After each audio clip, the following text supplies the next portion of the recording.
기드온은 이스라엘 역사상 많은 전쟁이 있었지만 그 중에서도 참으로 하나님의 그 능력이, 영광이 가득 나타난 전설적인 그 전쟁 한 복판에서 구원의 사사로 쓰임받았던 인물입니다.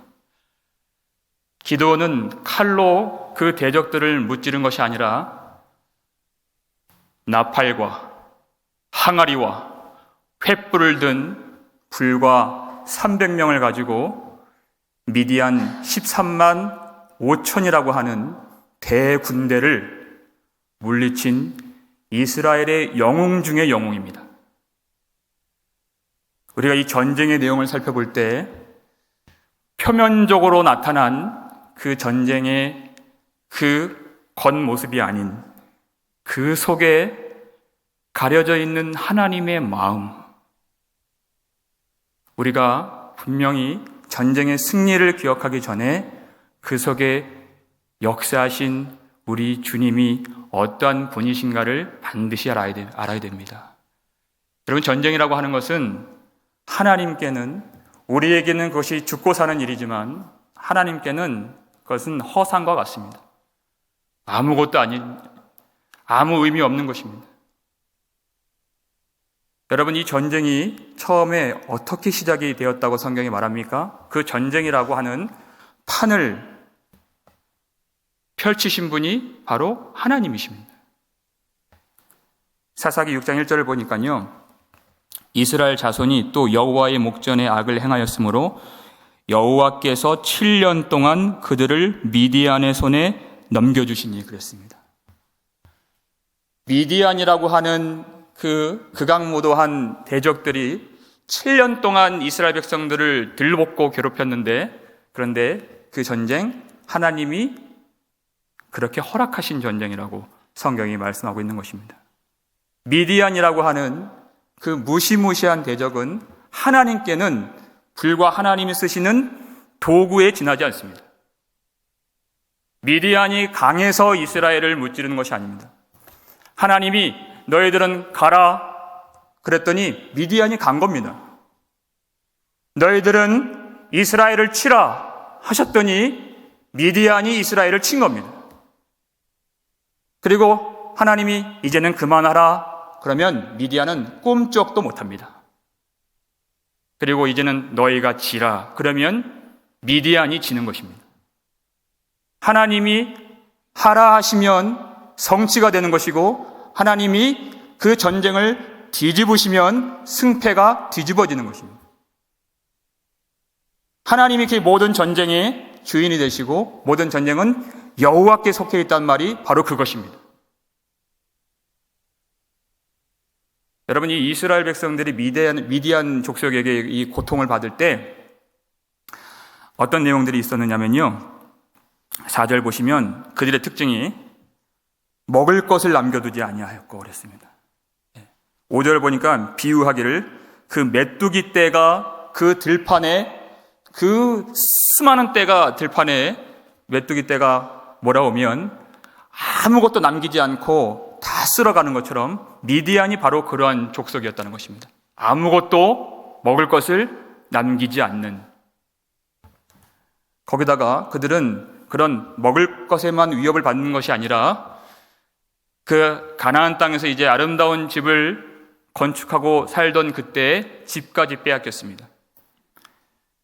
2절 보시면요, 그들이 미디안의 그 위협에 쫓겨 급한 짐을 싸고 그들이 어디로 갔습니까? 산에 웅덩이를 파고 구덩이를 파고 굴 속에 들어가고 산성을 그들이 집삼아서 7년 동안 그 고통스러운 그 피난민 같은 삶을 살았다는 것입니다.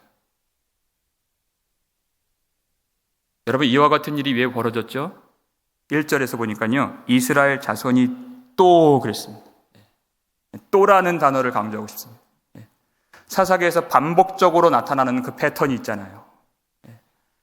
이스라엘 백성들이 그 괴로운 중에 부르짖으면 하나님이 그들을 구원하시고, 어느덧 하나님의 영광과 그 능력을 아는 것 같지만 또 다시 넘어지고 범죄하고 악을 행하고, 이스라엘 자손이 또 그렇게 여호와의 목전에서 악을 행했던, 그리고 부르짖으면 또 하나님이 구원해 주시고 했던 그 패턴 가운데에서 이제는 미디안이라고 하는 하나님의 도구를 만납니다. 여러분, 이 전쟁이 왜 벌어진 것이죠? 미디안 때문에 일어난 것이 아니라 이스라엘과 하나님과의 관계 때문에 발생된 전쟁이라고 가르쳐주고 있는 것입니다.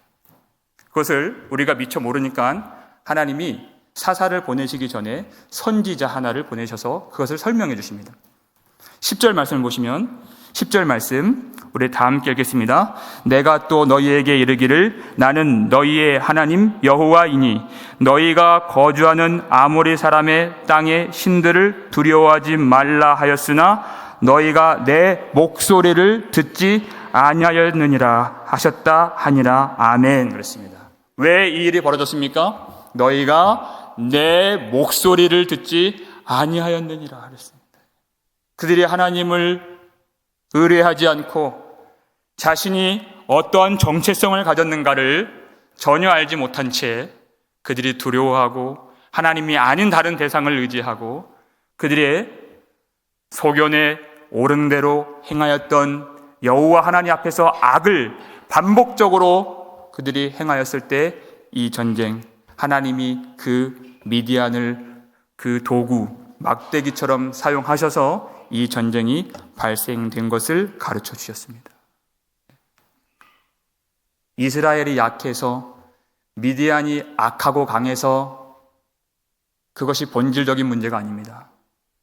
그들이 여호와의 음성을, 여호와의 목소리를 듣지 않은 그것, 하나님의 말씀을 청종하지 않은 그것입니다.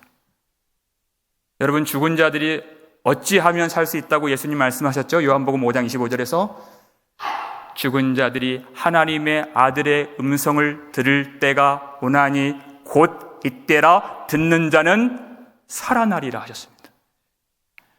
듣지 못하는 그것 자체가 죽음이라고 하는 것입니다. 언제 사람이 참으로 만족하고 기뻐할 수 있습니까? 하나님의 그 목소리를 청종하는 그 생명의 토대 위에 하나님이 부으시는 그 만족과 하늘의 그 기쁨과 하늘의 그 평안과 안식을 우리는 그때 비로소 그 생명 안에서 누릴 수 있는 것입니다. 그런데 그들은 하나님의 그 목소리를 듣지 않았습니다. 그래서 이 전쟁은 하나님의 목소리를 듣게 하시기 위해서 주신 전쟁인 것입니다. 그들을 그저 영원히 멸하려고 주신 전쟁이 아닙니다. 왜냐하면 듣지 아니하였느니라 하면 사필기정, 자승자박, 그렇게 범죄한 백성들의 그 해당하는 응당 어떤 심판이나 어떤 파멸이나 멸망이 와야 할 11절에서 하나님이 오히려 그럼에도 불구하고 이스라엘 백성들을 구원할 사사를 부르시는 내용이 나온다는 것이죠. 그 목소리를 듣지 않는 그 백성들에게 그 다음 그림이 멸망이 아닌 오히려 그럼에도 불구하고 그들을 구원하실, 어떻게 해요? 그 목소리를 청종케 하셔서 그들을 구원하실 그 영광스러운 사사를 부르시는 대목이 바로 오늘 본문인 것입니다. 그가 바로 기드온이죠. 그렇게 전설적인 그 승리의 영광 한복판에 있었던 그 기드온, 불과 300명 가지고 그 10수만 명의 대군을 물리쳤던 그 입지전적인 전설적인 인물, 그 기드온, 그가 얼마나 큰 믿음으로 주님 앞에 나왔을까요? 성경을 들여다보면 절대 그렇지 않습니다. 전혀 그런 모습이 아닙니다. 그의 성경에 나온 첫인상이 무엇입니까? 밀을 타작하는 기드온의 모습이죠. 여러분, 밀을 타작한다 했을 때 밀은 어디서 타작하는 게 맞는 것일까요? 밀은 타작 마당에서 타작하는 것입니다. 들판에서 그 많은 밀을 쫙 펼쳐놓고 그 추수하는 자가 도리깨질이라고 하죠. 사정없이 그 밀을 패대기 치는 겁니다. 그러면 그 밀 알곡과 그 겨와 쭉정이가 붙어있는 것들이 그 도리깨질을 하는 순간마다 탁탁 튀어요. 그러면 사방이 팍 튀어있는 그 마당에서 바람이 슉 불면 무거운 알곡은 그 자리에 그대로 떨어지고 그 바람에 쭉정이와 쓸데없는 겨들은 다 날아가는 겁니다. 그러면 하나님께서 한 해 동안 그 추수에 소출을 주신 그 은혜를 기뻐하면서 이 타작마당에서 온 마을 사람들이 그 잔치를 벌이듯 기뻐하는 마음으로 타작하는 그 일을 이스라엘 백성들이 항상 그리해 왔습니다. 그런데 기드온이 어디서 했다 그랬죠? 성경은 참 이상하게도 포도주 틀에서 기드온이 이 타작했다는 내용이 그의 첫인상인 것입니다. 포도주 틀은 그 포도주 그 즙을 짜는 그 틀을 말하는 것인데, 포도 알갱이들이 가득 있는 그 포도주 틀에 그것을 짓이기고 위에서 눌러버리면 밑에 관을 통해서 그 포도주 즙이 나오는 것이에요. 그래서 그 일을 하기 위해서 구덩이를 파고 안반을 동그랗게 판 그것을 술틀, 포도주 틀이라고 부르는 것입니다. 그러니까 지면보다 좀 아래에 있는 지하 같은 땅이에요. 기드온이 넓은 마당을 두고 그 움푹 파여있는 구덩이 속에 들어가서 고개를 숙이고 작은 양의 밀을 미디안 사람들이 혹 보진 않을까 두려워하는 마음에 고개를 숙였다가 고개를 들어서 사주를 경계하고 다시 숨죽이며 조마조마하면서 그 작은 양의 밀을 타작했던 그 두려움 가득했던 기드온의 모습을 성경이 그렇게 보여주고 있는 것입니다. 그 승리의 용사 기드온이 그렇게 대단한 인물도 아니고 탁월한 사람도 아니고 훌륭한 사람도 아니었습니다. 그런 기드온, 그저 우리의 그 무거운 어깨에 삶의 무게가 하나 더 얹혀지면 그것으로 낙심할 수밖에 없는, 몸이 연약할 때 마음이 무너져서 근심이 하나 더 쌓이는 우리와 같은 아주 평범하고, 미디안이 쳐들어왔을 때 7년 동안 산에 굴을 파고 들어갔던 그 여느 보통 주민들과 다름이 없는 지극히 평범한 사람이 바로 기드온이었습니다. 그런데 하나님이 보시는 그 눈은 그렇지 않았습니다. 하나님이 너는 어찌 그렇게 믿음이 없느냐, 너는 어찌 그렇게 숨어 있느냐, 넌 어찌 그렇게 두려워하느냐, 그렇게 묻지 않으셨습니다. 하나님의 사자를 통해서 기드온을 부르실 때 큰 용사여 이렇게 불렀습니다. 여호와께서 너와 함께 계시도다. 큰 용사여. 하나님은 전혀 다른 시각으로 그를 바라보고 계셨다는 것입니다. 하나님께는 시간도 역사도 의미가 없는 영원하신 하나님, 결국 그 믿음의 모든 선진들과 어깨를 나란히 할 순전하고 온전하고 흠이 없고 점이 없는 그 믿음의 상태 그대로를 바라보시면서 큰 용사여라고 부르신 것입니다. 여러분, 우리가 예배로 부름을 받았다, 구원으로 부름을 받았다 하는 것은 주님의 그 눈을 주신다는 의미인 것입니다. 지금은 참 두려움이 많죠.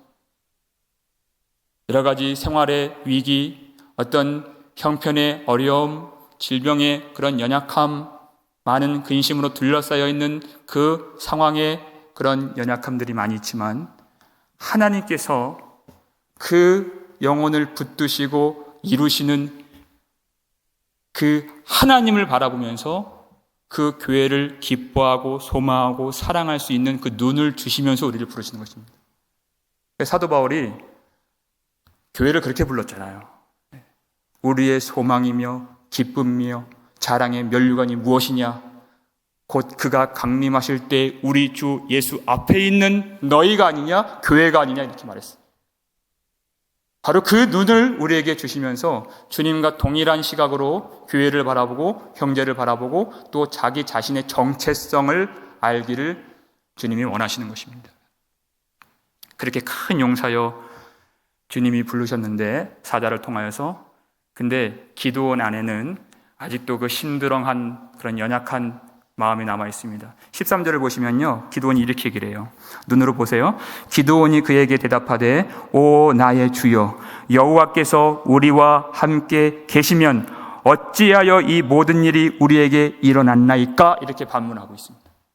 정말 그 말대로 그 천사가 말했던 것처럼 여호와께서 우리와 함께 하시면 왜 우리가 토굴에 들어가야 하고, 왜 우리가 그 모든 양식을 빼앗겨야 하고, 왜 우리가 이런 전쟁의 위협 가운데에서 고통을 당하며, 왜 이런 질병과 이런 가난과 이런 흉악한 악이 이 세상에 존재하는 그런 어려움을 우리가 왜 당해야 됩니까? 여호와께서 우리와 함께 하시면 왜 우리가 이런 일들을 지금도 고통스러움으로 우리가 맞이해야 합니까? 기도원이 그렇게 심드렁하게 그렇게 반문하고 있습니다. 그리고 이어서 뭐라고 얘기합니까? 또 13절 중반에 보시면요, 또 우리 조상들이 일찍이 우리에게 이르기를 여호와께서 우리를 애굽에서 올라오게 하신 것이 아니냐 한 그 모든 이적이 어디 있나이까?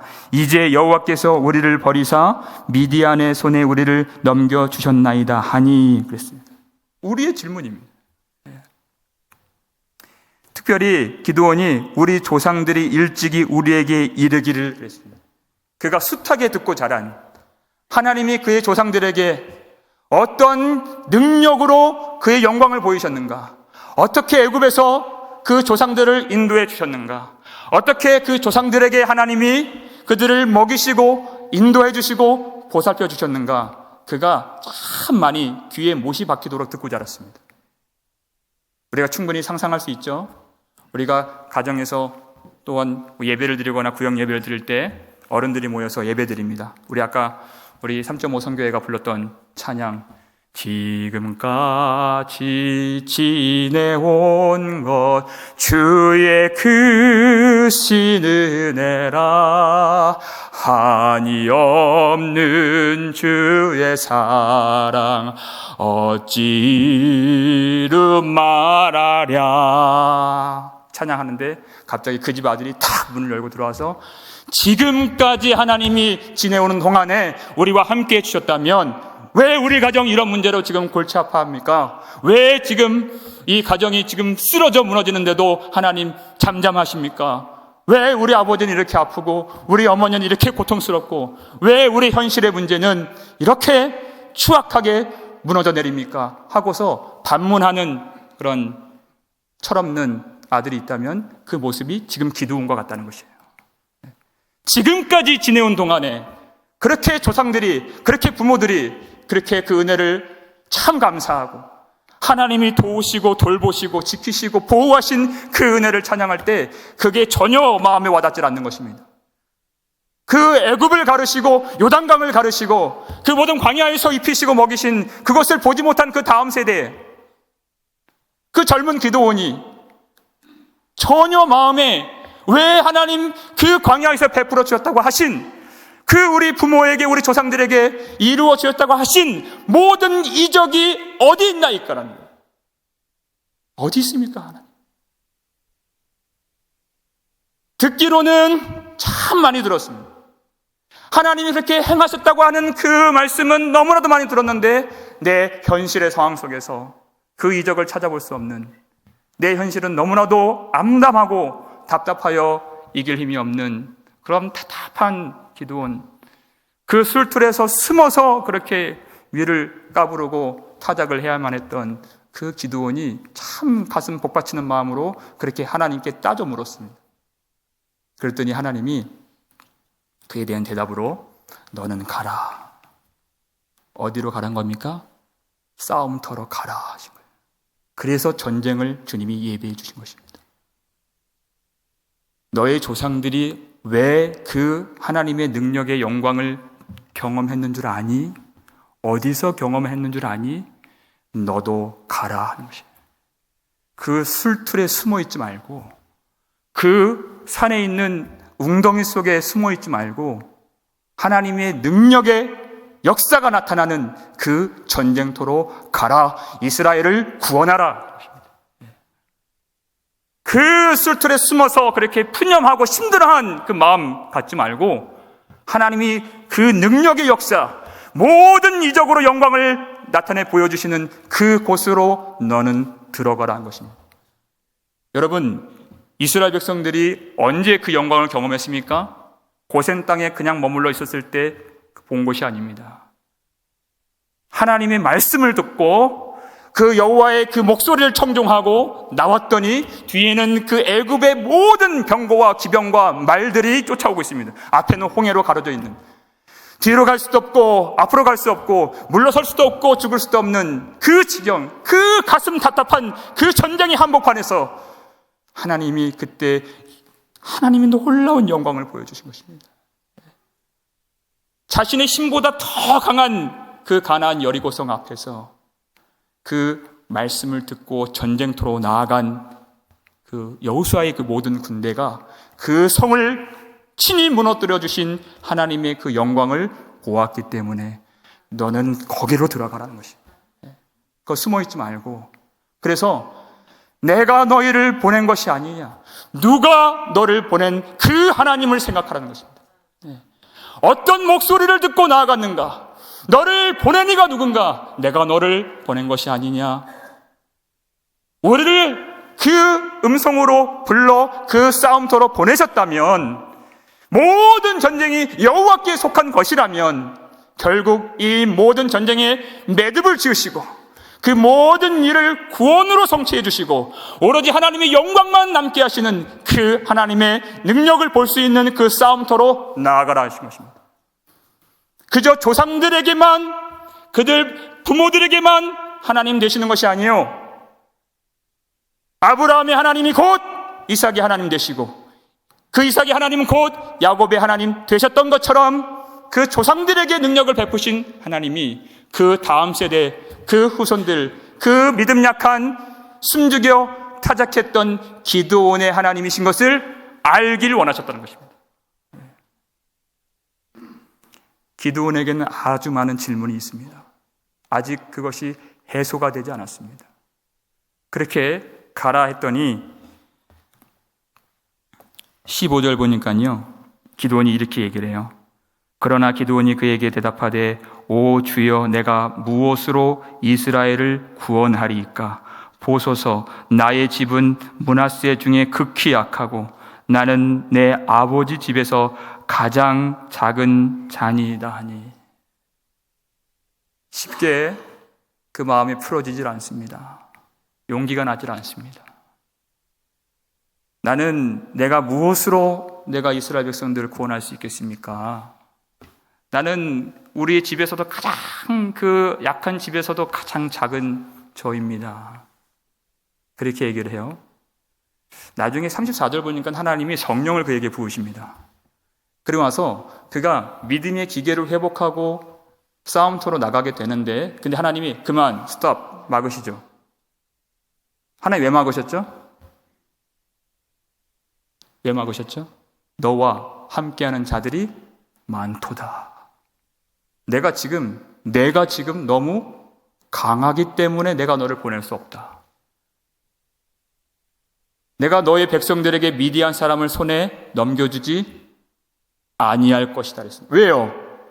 왜요? 강하기 때문에 내가 넘기지 아니하리라. 네가 강하기 때문에 내가 너를 전쟁터로 보낼 수 없다 하신 것입니다. 참 상식적으로 전쟁에 나가는 간신히 그 믿음의 기계를 회복한 기도원으로서는 이해가 안 됩니다. 조금 더 많은 인원들을 데리고 조금 더 힘을 길러서 그 전쟁터로 나가도 모자를 파네. 그렇게 해봤자 32,000명밖에 안 됐습니다. 13만 5천 명 이길 수 없는 그 싸움인 것입니다. 근데 너와 함께하는 자가 너무 많다. 근데 주님은 분명한 그렇게 말씀하신 이유가 있으셨습니다. 바로 다음 장 7장 2절입니다. 7장 2절 우리 함께 읽겠습니다. 여호와께서 기드온에게 이르시되 너를 따르는 백성이 너무 많은즉 내가 그들의 손에 미디안 사람을 넘겨주지 아니하리니 이는 왜냐하면 이스라엘이 나를 거슬러 스스로 자랑하기를 내 손이 나를 구원하였다 할까 함이니라. 아멘. 이렇습니다. 전쟁은 하나님께 아무것도 아닌 것입니다. 전쟁은 하나님께 허상과 같은 것입니다. 이기고 지는 것 어차피 여호와의 손에 붙잡혀 있는 것입니다. 근데 이스라엘 백성들이 그 많은 수를 데리고 가서 이 전쟁 승리했을 때 이 전쟁 내가 이겼다, 내가 했다, 내 손의 힘으로 이 전쟁 이겼다 하는 그것이면 이 전쟁 지는 것입니다. 그것은 이겨도 지는 것입니다. 하나님의 영광이 나타나지 않기 때문에 그렇습니다. 그리고 그 백성에게 구원이 나타나질 않습니다. 그래서 내 힘이 너무 많다. 갈 수 없다. 그리고 돌려보내라. 그랬더니 기드온이 22,000명을 뚝 잘라 돌려보냅니다. 주님 10,000명입니다. 이제 됐죠? 아니다. 그래도 많다. 그리고 돌려보내서 300명 남는 300명. 네.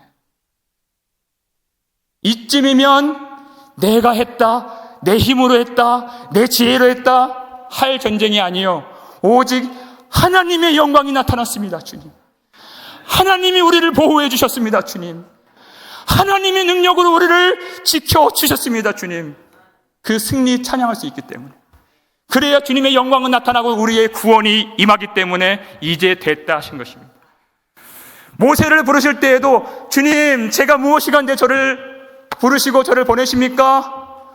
제가 무엇으로 이 사명 감당할 수 있습니까? 했을 때 기드온에게 똑같은 말씀해 주셨습니다. 내가 반드시 너와 함께 있으리라. 16절 말씀처럼.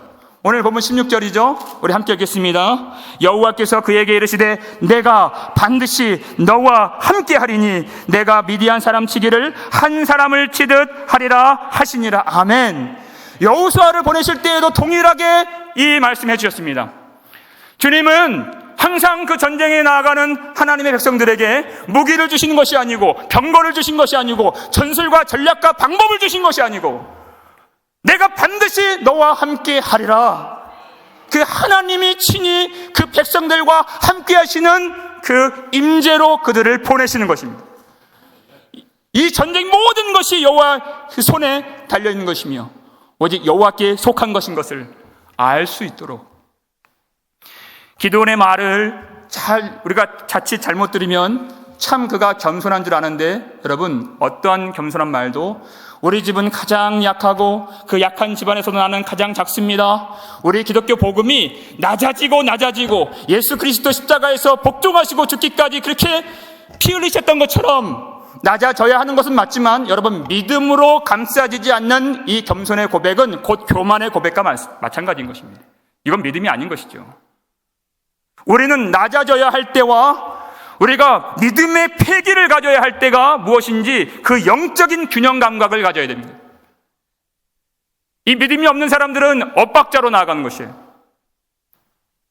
지금은 큰 용사여 라고 말씀해 주셨을 때, 주님 그렇습니다 하고 나아가야 할 때인데, 주님 저는 작습니다. 이건 믿음의 고백이 아닙니다. 겸손해 보이지만 사실상 교만의 고백인 것입니다. 주님을 의지하지 않는 것입니다. 자기 힘으로 하려고 하는 것입니다. 겉으로는 참 아름다워 보이지만 사실 아름답지 않습니다. 주님은 전쟁 그것이 관심이 아닙니다. 이 기드온 한 사람, 이 기드온 안에 진정한 믿음이 있기를 원하셨던 것입니다. 그 안에 거짓된 겸양이 아닌 참으로 믿음으로 그 하나님의 목소리를 청종하는 그 한 사람을 보시고 그 수많은 전쟁을 주님이 펼치신 것입니다. 그가 정말 믿음으로 하나님을 바라볼 수 있도록. 그래서 하나님은 언제나 다 된 사람 택하신 것이 아닙니다. 두려움이 많죠. 참 연약함이 많고 부족함이 투성이인 저와 여러분 같은 그런 사람들, 평범하고 지극히 대단하지 않은 그런 사람들만 모아서 하나님이 부르시는 것입니다. 그래서 내가 했다, 내 손으로 이겼다 할 수 없을 만큼 가득 하나님의 영광만 나타나도록 경험 없는 우리와 같은, 지혜 없는 우리와 같은, 힘없고 연약한 우리와 같은, 때로는 삶의 무게와 때로는 질병의 고통으로 마음이 상할 대로 상한 우리와 같은 자들을 불러서 하나님의 영광의 도구로 우리를 쓰시는 것입니다. 다 되지 않은 사람들, 젊은 사람들이 갖고 있는 참 여러 가지 약점들이 있습니다. 특히 우리 교회 같이 그렇게 지금까지 지내온 것 크신 하나님의 은혜 찬양하면서 우리는 뭐 한 10년, 20년 가지고 어디 뭐 명함 내밀 수 없잖아요. 믿음 생활 언제부터 하셨습니까? 50년 됐습니다. 60년 됐습니다. 그런 분들 가득 모여 계시는 이 교회에서 우리 3.5 선교회가 참 주눅들 수 있을 것 같아요. 예. 나는 아무것도 아니구나. 그런데 이러한 주눅드는 마음이 또 어디로 또 옮아가냐면 정반대로 젊은 사람들이 갖기 쉬운 그 오류가 자신이 갖고 있는 지식이나 자신이 갖고 있는 그 어떤 것으로 그 어른들이 하는 그 갖고 있는 그 전통, 어른들이 갖고 있는 그 신앙 생활이 참 어떨 때는 답답해 보일 때가 있어요. 어떨 때는 거짓된 겸양으로 주눅 들고 넘어지고, 또 어떨 때는 너무나도 교만하고 인정하지 않는, 이렇게 자로 치우치고 우로 치우치는 이런 젊은 세대가 반드시 그런 영적인 균형 감각, 건강한 믿음이 반드시 필요한 것입니다. 여러분, 언제 그 건강한 그리고 균형 잡힌 믿음이 회복이 됩니까? 십자가를 보면 정확하게 회복이 됩니다. 여러분, 정확하게. 첫 번째, 언제 우리가 낮아져야 될지를 정확하게 알려줘요, 십자가가. 십자가를 볼 때 그 죄가 바로 내가 십자가에 죽어야 했던 그 죄인 것을 가르쳐 주는 것입니다. 내가 그렇게 대단한 사람이 아니요, 하나님의 아들마저도 그렇게 죽게 할 만큼의 아주 더럽고 부패하고 추악한 죄인인 것을 십자가가 날마다 가르쳐 줍니다. 그런데 복음은 여기서 그치질 않습니다. 그럼에도 불구하고 그 십자가 자체가 하나님이 우리를 얼마나 사랑하시는가, 그의 아들을 버리시기까지, 그의 아들을 모든 피를 다 쏟게 하실 정도로 사랑하신 우리의 그 존재와 가치와 영광이 그 아들의 피로 사실 만큼의 그 놀라운 하나님의 사랑이 십자가 앞에서 우리 마음에 부어지게 되는 것입니다. 그러면 우리의 정체성이, 과연 우리의 존재가 하나님이 얼마나 우리를 사랑하셔서 그렇게 큰 은혜를 주셨는가, 그걸 깨달으면 큰 용사여라고 우리를 부르실 때 주님 그렇습니다, 제가 여기 있나이다, 이렇게 말할 수 있는 것입니다. 이걸 믿음이라고 하는 것입니다. 너는 가서 이스라엘을 구원하라. 네, 그렇습니다, 주님. 저는 부족하고 여전히 약하고 경험 없고 지혜 없지만 주님 주시는 성령 의지하여 내가 나아갑니다, 주님. 이런 정확하게 균형 잡힌 건강한 믿음으로 회복되기 위해서는 반드시 우리 구주 예수 그리스도 십자가를 바라봐야 됩니다. 제가 이제 어떤 분이랑 식사를 하면서 최근에 대화를 나누는데요, 그분이 좀 연세가 있으십니다. 우리 교회 한 평균 나이 정도, 한 70세 정도. 70은 돼야지 우리가 또 인생을 논할 수 있는 거 아니겠습니까? 그분과 대화를 하는데 예전에는 이 앞부분에 정말 많은 성도님들, 권사님들 앉아 계셨는데 그분들이 한 분 한 분 하나님 데려가시면 이 자리가 비어서 해가 갈수록 이렇게 한 자리 한 줄 한 줄 앞으로 옮기신다는 거예요, 자리를. 또 하나님 데려가시면 또 한 줄 옮기고, 또 데려가시면 한 줄 앞으로 가고, 그러면은 하나님께 가는 일이 얼마나 기쁘고 감사합니까? 하지만 한켠에는 마음에 참 복잡 미묘한 여러 가지 생각이 든다는 것입니다. 두렵고 떨리는 마음이 있겠죠. 그런 말씀을 하세요. 마치 우리가 옛날에 그 운동회 때 뒤에서 우리가 달리기 기다릴 때 있지 않습니까? 처음에 아무 생각이 없어요. 흑장난하고 친구랑 재밌게 놀고 이야기하고 하다가 그 달리기 하는 앞에 줄이 하나씩 없어져요. 4줄 남고 3줄 남고 2줄 남고, 그때부터 아이들이 말이 사라집니다. 장난치질 않아요. 얼굴이 사색이 되고 긴장이 역력한 그런 모습이 되죠. 그렇게 한 줄 앞으로 오시는데 제가 믿음의 권면을 우리 3.5 선교회에게 드리고 싶습니다. 이 말씀을 한 것은 여러분, 이 신앙생활 열심히 하신 50년, 60년 하신 분들 틈바구니에서 주눅들지 마시고,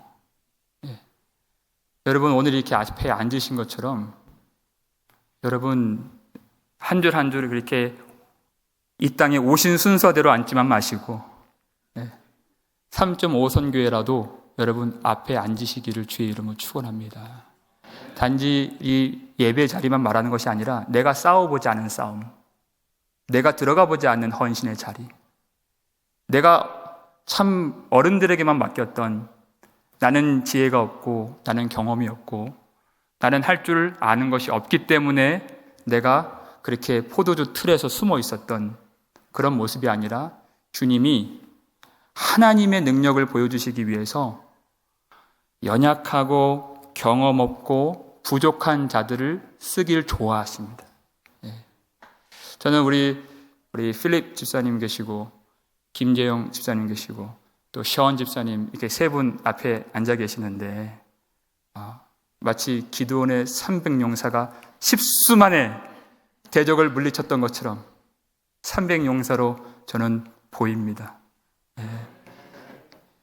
아마 우리 집사님들 이 뒤통수 어르신들 보실 때 너무 좋으시죠?